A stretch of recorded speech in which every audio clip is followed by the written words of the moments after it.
Hi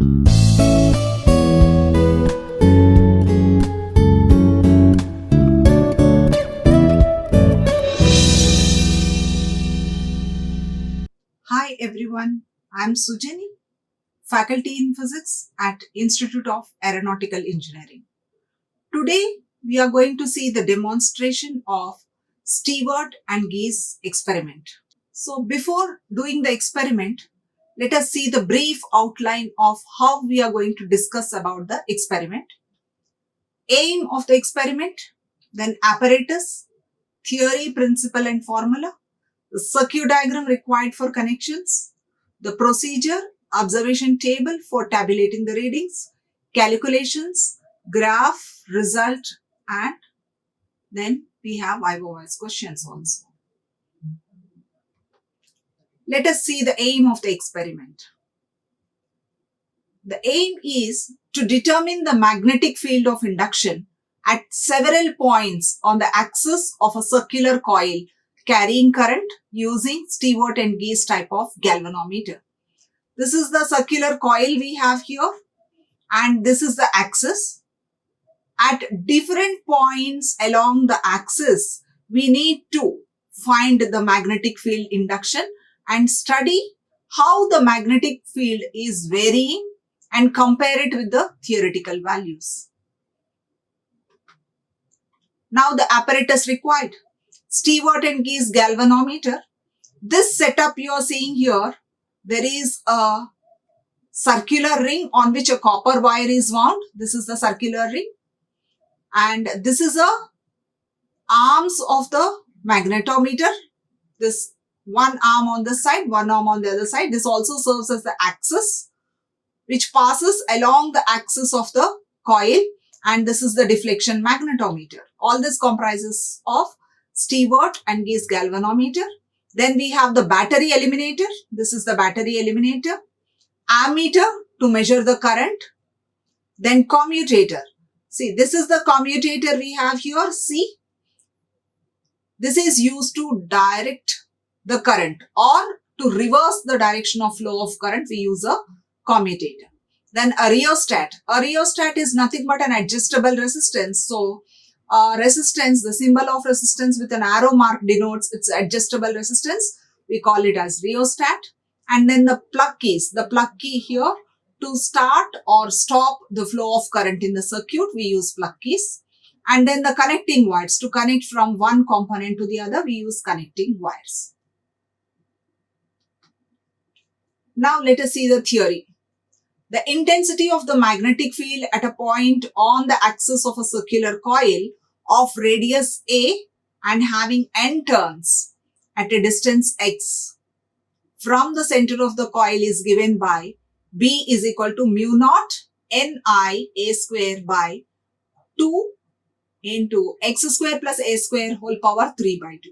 This is the formula that is used to calculate the magnetic induction at different points along the axis of the circular coil. What is B here? B is the magnetic induction along the axial line. Then mu naught is the permeability of free space whose value is constant 4 pi into 10 power minus 7. N here is the number of turns in the coil. And I is the current that is flowing in the coil, which is measured in amperes. And small a is the radius of the coil. X is the distance from the center of the coil to the center of the galvanometer. Now, when the coil is placed in the magnetic meridian, the direction of the magnetic field induced will be perpendicular to the magnetic meridian. That is, the perpendicular to the direction of the horizontal component of the Earth's magnetic field. Let me explain you what this magnetic meridian is. Whenever you hang a magnet or whenever you suspend a magnet freely, it always comes to rest in the north-south direction. And now we are going to place the coil exactly in the magnetic meridian, means along the north-south direction. Suppose we have the magnetic field like this. This is the north-south. We will try to place the coil in this direction and Because of the current flowing through the coil, there will be a magnetic field that is produced exactly perpendicular to this.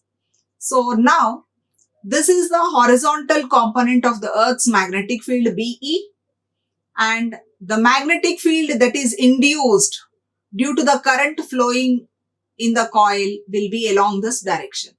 B is due to the induced magnetic field due to the current flowing in the coil, and BE is the horizontal component of the Earth's magnetic field. These two will be perpendicular to each other.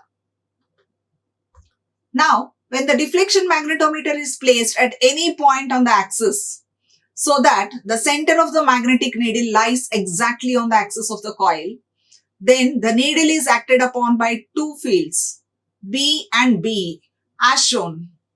If this is the direction of BE and this is B, they are perpendicular to each other. These two are at right angles to each other. Then the needle deflects obeying the tangent law. So whenever there are two forces, the resultant will always be along this direction. So according to this, the needle will deflect and it obeys the tangent law. B is equal to BE tan theta, where B is the horizontal component of Earth's magnetic field, which is constant 0.37 into 10 power minus 4 Tesla. Now let us see how to connect the circuit.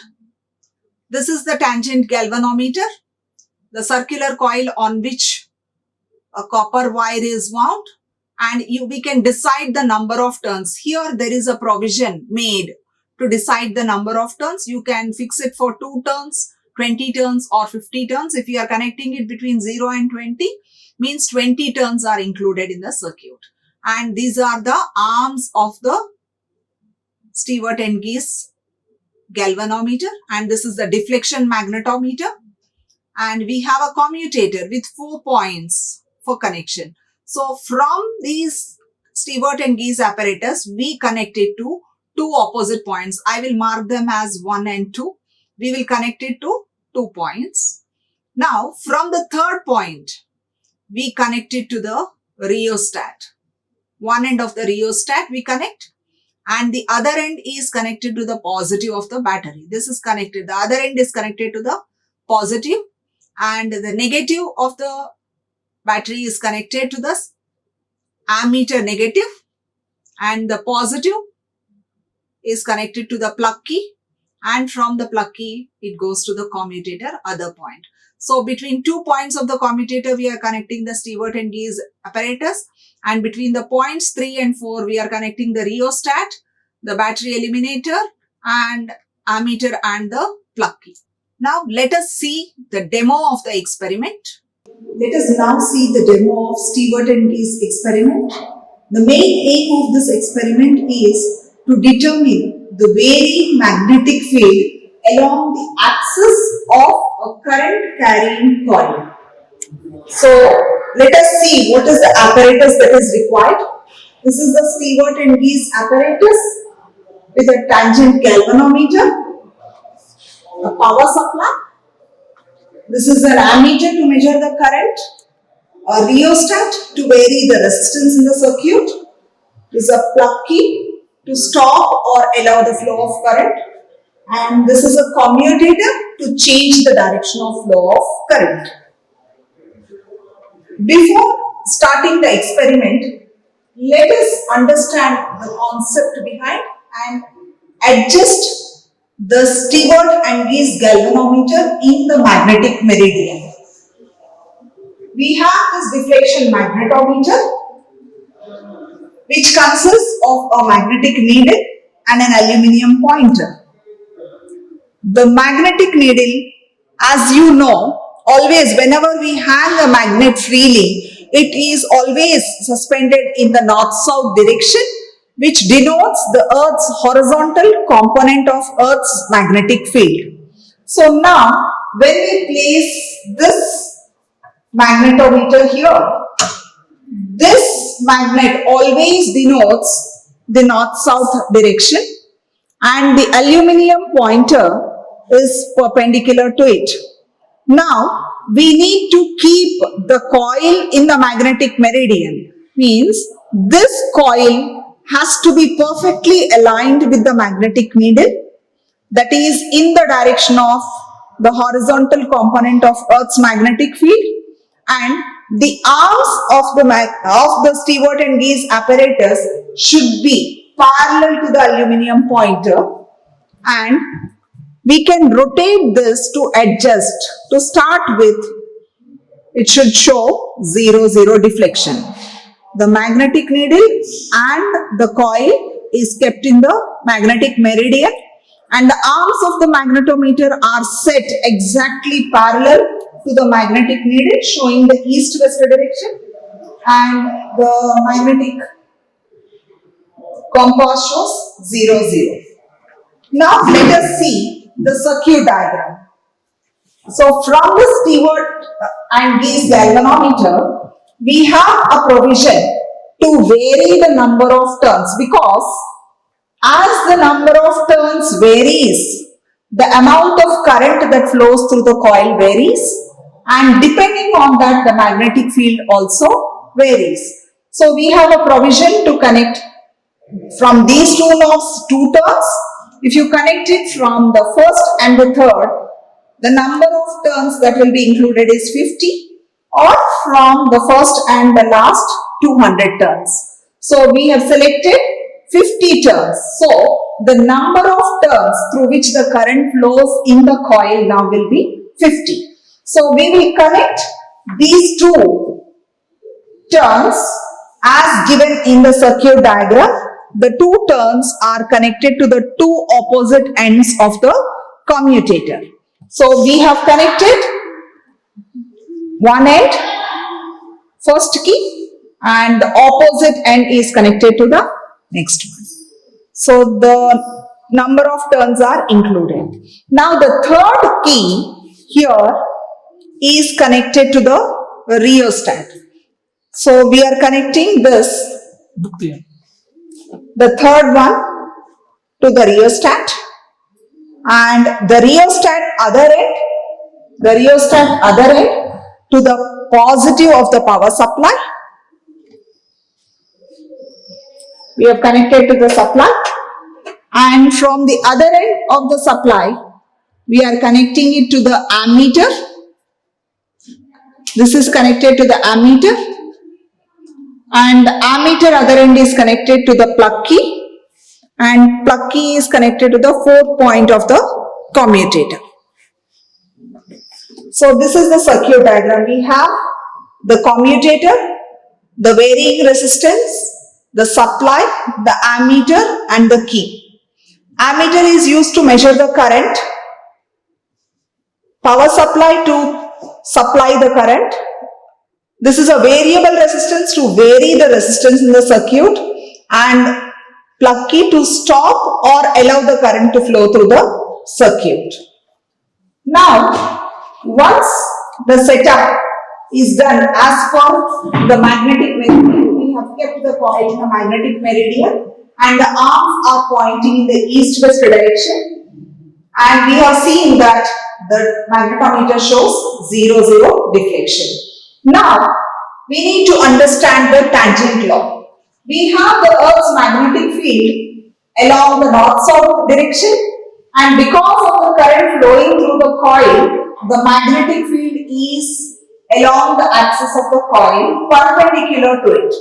So when we have 2 different magnetic fields acting at right angles, the resultant will always be in between. So what we do now here is, applying that, we will set it for maximum deflection at the center. So without any parallax error, you see that the magnetic needle is aligned with the coil, and switch on the power supply, adjust the rheostat, because if we vary the resistance, the current varies, and based on that we have the deflection. So now vary the resistance in the circuit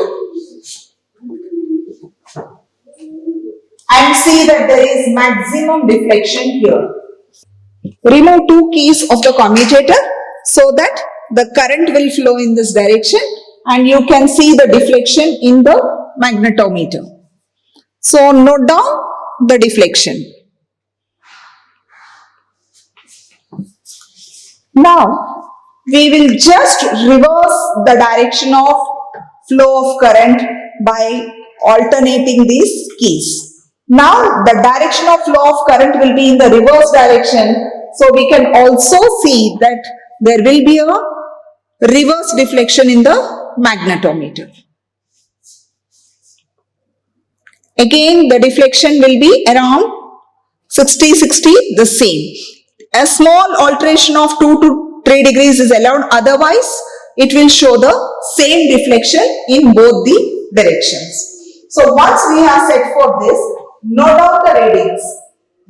Since it is at the center of the coil, the distance to be noted is 0. At x is equal to 0. We have noted the deflection is maximum. Theta 1, theta 2, 60-60.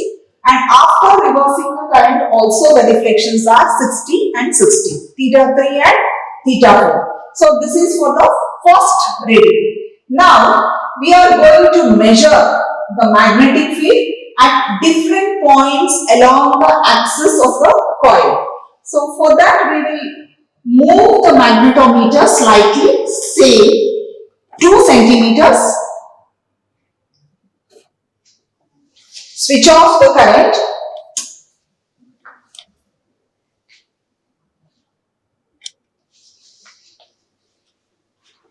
Keep it at a distance of 2. You can see the graduations from here and fix it at 2 centimeters exactly. Switch on the current and note down the readings theta 1 and theta 2. Allow the needle to come to rest and note down the reading. So this is theta 1 and theta 2. Again, reverse the direction of flow of current by alternating the keys in the commutator.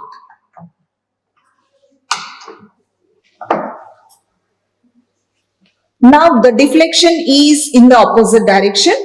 Again, note down the readings. This will give you theta 3 and theta 4. So keep on varying the distance from 2, you can keep it at 4, 6, 8 and 10. So for at least 5 different distances, note down the readings along the east direction. Now move the deflection magnetometer on to the west. Keep again at 2 centimeters.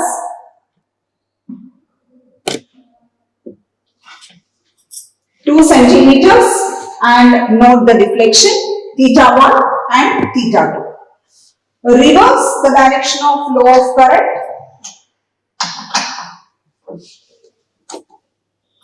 Note theta 3 and theta 4. Actually, if you are noting theta 1, theta 2, theta 3 and theta 4 on the east side, we will note down on the left side as theta 5, theta 6, theta 7 and theta 8. And take the average of all the readings, you will get theta E on the east and theta W on the west. Now, if you see the formula, we have B is equal to mu naught N I A square upon 2 into x square plus a square power 3 by 2. Here mu naught is a constant permeability which gives 4 pi into 10 power minus 7. N is the number of turns. We have put 50 turns here and the current also is fixed throughout the experiment. 0.2 is the current. Now A here is the radius of the coil. So to get the radius of the coil, we will measure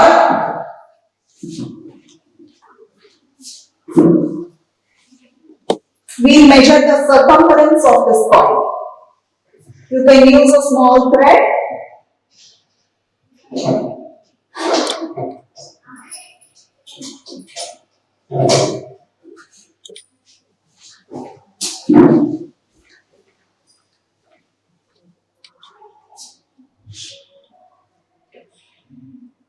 This gives the circumference of the coil. L is equal to 2 pi r.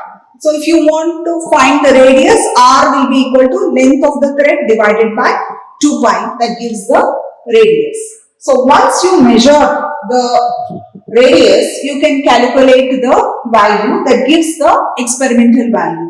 And the theoretical value can be calculated using B is equal to BE tan theta, where BE is the horizontal component of Earth's magnetic field. You can be obtained from the standard tables, 0.34 into 10 power minus 4 Tesla, and theta will be the average of all the 8 readings on the east and on the west.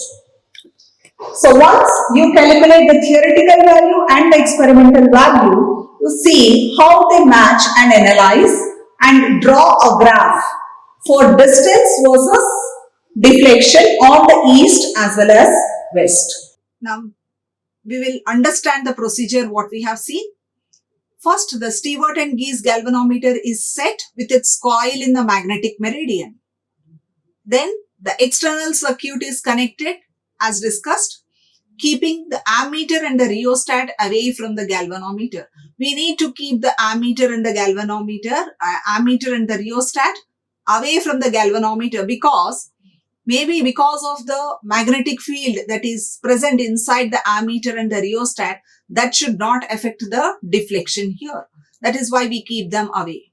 Now, adjust the arms of the Stewart and Gies apparatus such that they are parallel to the aluminum pointer.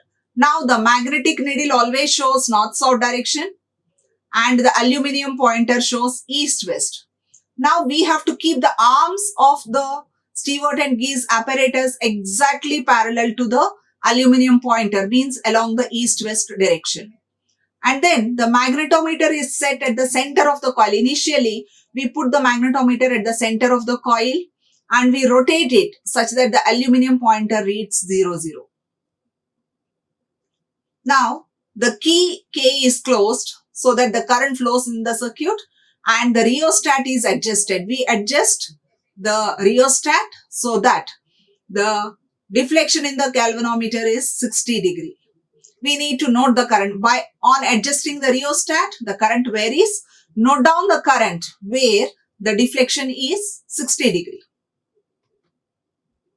Now the current in the circuit is reversed using the commutator and the deflection in the magnetometer is observed. Once you note down the current, you note down the deflections theta 1 and theta 2.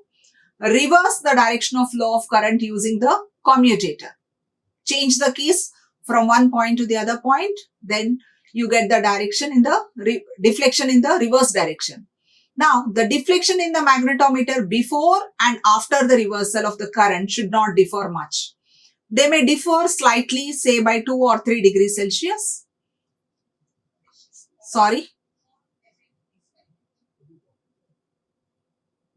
It may differ by 2 or 3 degrees. The deflections before and after the reversal of the current are noted when D is equal to 0. Means we are keeping it at the center. We note the distance D as 0. Now, the magnetometer is moved towards the east.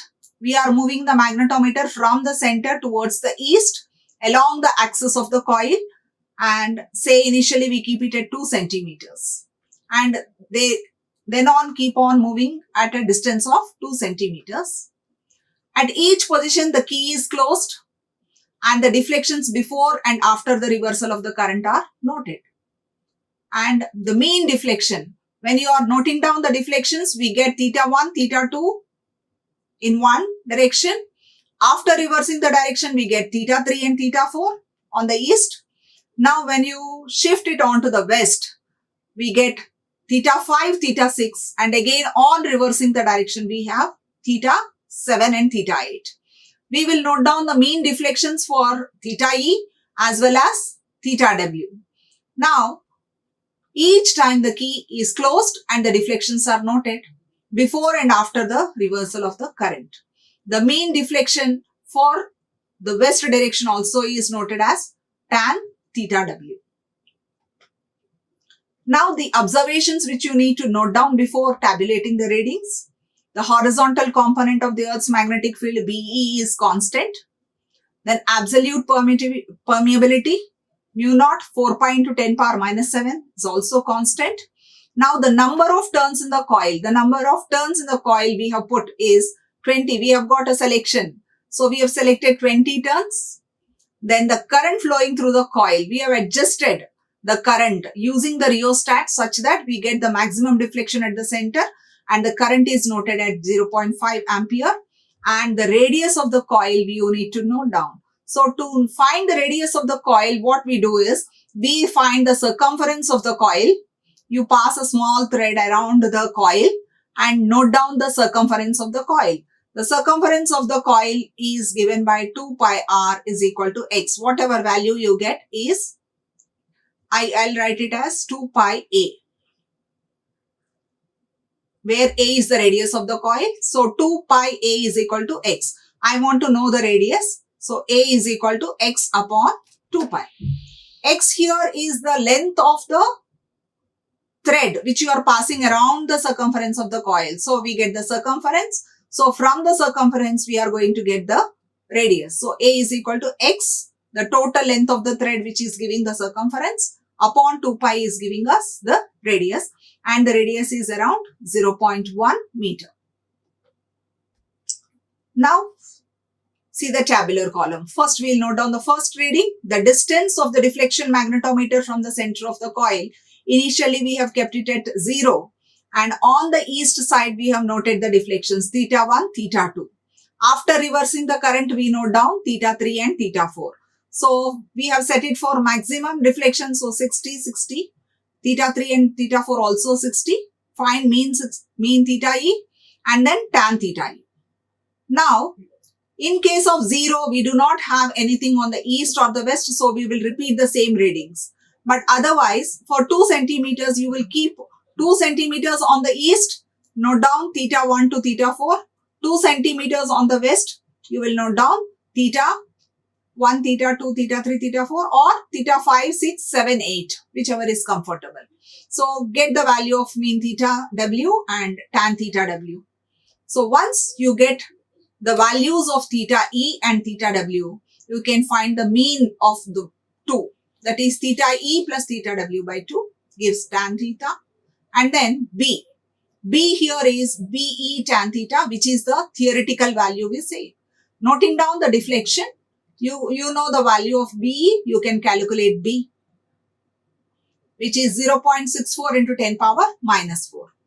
Now we can do the calculation as per the experimental values, or substituting the values of n, I, a and x, we can calculate the value of b, and then we need to compare the theoretical values with the experimental values. So if they are matching, then whatever experiment we have done and other theory is correct. So let us see one sample calculation. B is equal to be tan theta.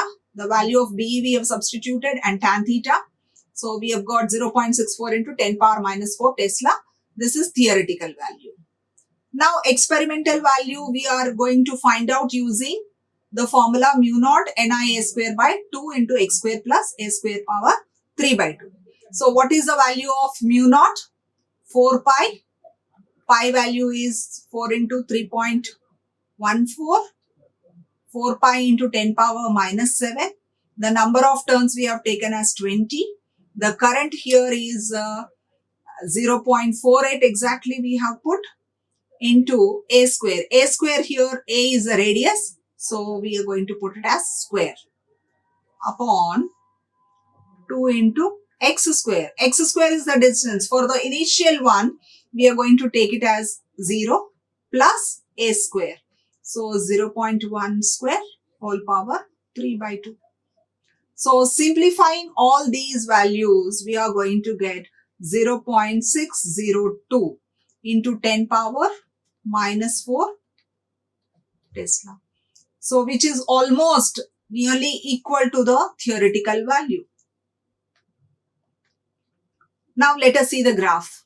We are going to plot a graph with the distance along the x-axis. We are going to take the distance from the center of the coil along the axis as along the x-axis distance, and along the y-axis we are going to take the values of tan theta.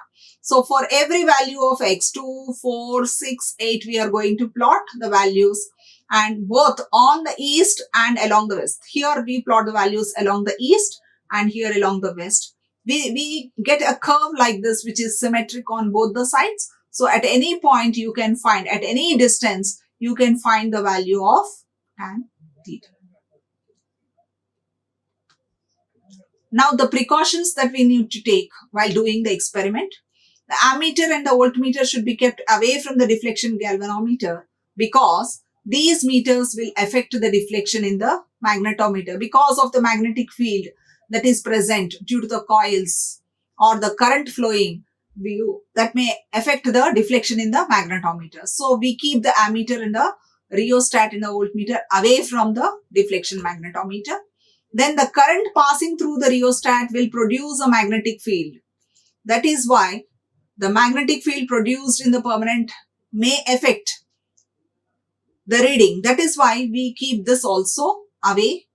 Then the readings are to be noted only after the needle comes to the rest position. Each time you try to reverse the current, if the needle is oscillating or vibrating, it is difficult to note the readings. So you keep the key so that the deflection comes to 0, the needle comes to rest, and then you change the reading and then take the reading. So you will get accurate readings. Now what is the result? It will be found that for each distance x, means at different points along the axis of the coil, the theoretical values are found to be equal to the experimental values. Thank you. Like, share and subscribe. Hit the bell icon for more updates.